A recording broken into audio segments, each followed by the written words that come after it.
Hello guys, kamusta ang lahat? Pakikita ko naman sa inyo ngayon ang pagluluto natin ng ginataang laing. Okay? Sa mga may paborito dyan na ginataang laing, ito ngayon, pakikita ko sa inyo ha. Napakasimple lang, ang ating sahog is dilis. Ayan. Ito siya guys, dilis. Dilis na maliliit. Okay? Igigisa lang natin yan sa bawang, sibuyas at luya at lalagyan natin ng sili mamaya, okay? Ngayon, umpisahan na natin maggisa ng sibuyas. Ito na guys, igisa na natin yung sibuyas. Unahin natin ang sibuyas para hindi masunog ang bawang. Yan ang lagi natin ngayon inuuna na guys. Dahil dati, palaging bawang inuun natin. Ngayon, sibuyas na. Hintayin lang natin yan na mag-brown. Saka natin ilalagay ang bawang. Ngayon guys, isunod na natin yung bawang. Bawang at luya, isabay na rin natin yan. Pwede na yan.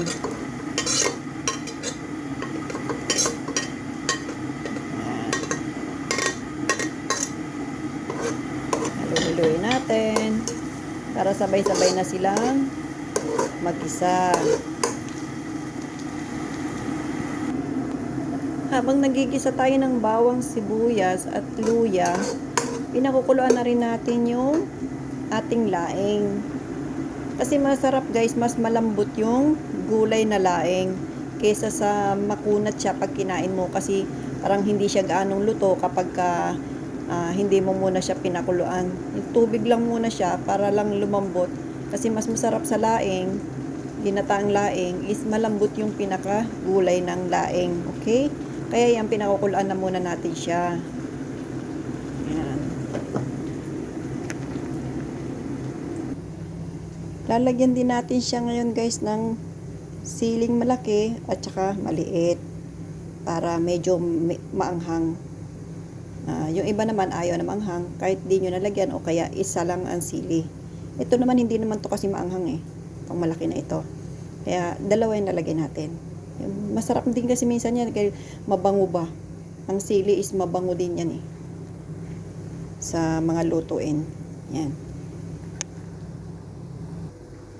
Ngayon guys, habang nagigisa tayo ng bawang, sibuyas, luya at pinakukuluan natin yung gulay na laing, is magano na tayo ngayon ng gata. Ito yung gatang powder, Maggi coconut milk powder mix. Yan ang paborito kong ilagay kasi mas ano siya parang para din siya yung fresh na na coconut. Kaya yan, lagyan natin siya ngayon na pinakulo kong tubig para mas makatas siya.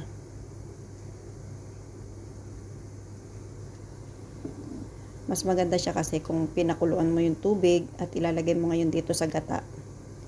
Ayan. Para talaga siyang yung pressed ba na nyog. Yan ang gusto kong yung brand ng Maggi coconut milk. Coconut powder milk. Yan, di ba guys? Mas madali siyang matunaw kung mainit na tubig ang ilalagay nyo. Ngayon, haluin lang natin, haluin yan hanggang sa maging na talaga siya. Ayan, hanggang sa matunaw siya guys. Okay. Ayan na siya guys, tunaw na. Pwede na natin siya ngayon ilagay sa ginisa nating bawang, sibuyas at luya. Yan.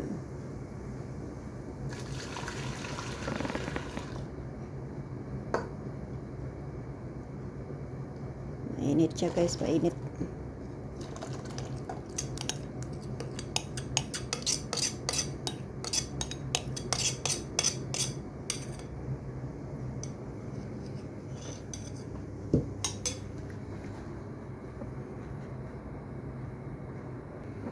Ngayon guys, habang pinakukuluan natin yung gata, lagyan na natin siya ngayon ng asin.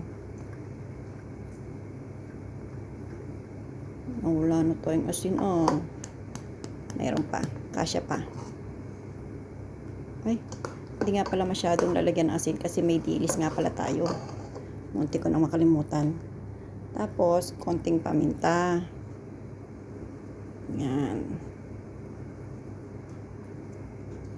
At, ito ang pinakamasarap. Ang magic sarap. Yan guys. Hindi naman yan puno yung magic sarap natin. Bawas na yan. Kaya nilagay na natin lahat. Okay.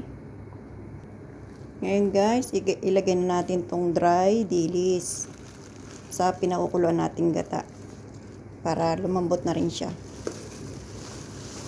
Yan. Marami-rami din yung dry dilis natin guys. Mas masarap nga yung ganyan marami. Ito yung maliliit na dilis guys, yung dry. Maliliit lang siya. Tapos ilagay na rin natin ngayon yung sili.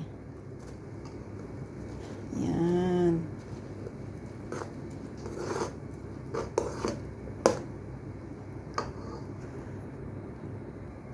Ngayon guys, ilagay na rin natin yung ating pinakuluan na laing.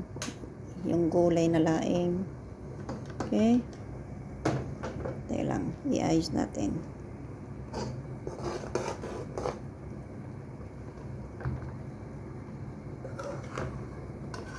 Yan, talagang nakakasiguro tayo ngayon na malambot talaga itong ating gulay na laing.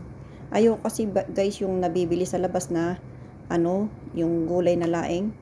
Medyo matigas pa yun Kasi alam niyo naman syempre, luto lang sa mga mga restaurant. Hindi talaga siya yung katulad ng lutong bahay na gusto mo yung talagang malambot na gulay. Yan guys. Yan guys. Nalagay na natin lahat yung gulay. Ito yung gabi. Dahong gabi. Pero ang tawag dyan, ginataang laing. Yan na guys. Ang sarap niyan. Depende yan sa timpla nyo guys. Kung anong gusto nyo timpla. Medyo maalat ng konti or pero sa akin, para sa akin lang yung tama lang ba. Hindi maalat, hindi matabang. Kayusan lang. Depende yan sa timpla nyo guys. Hintayin na lang natin ngayon yan maluto. Okay?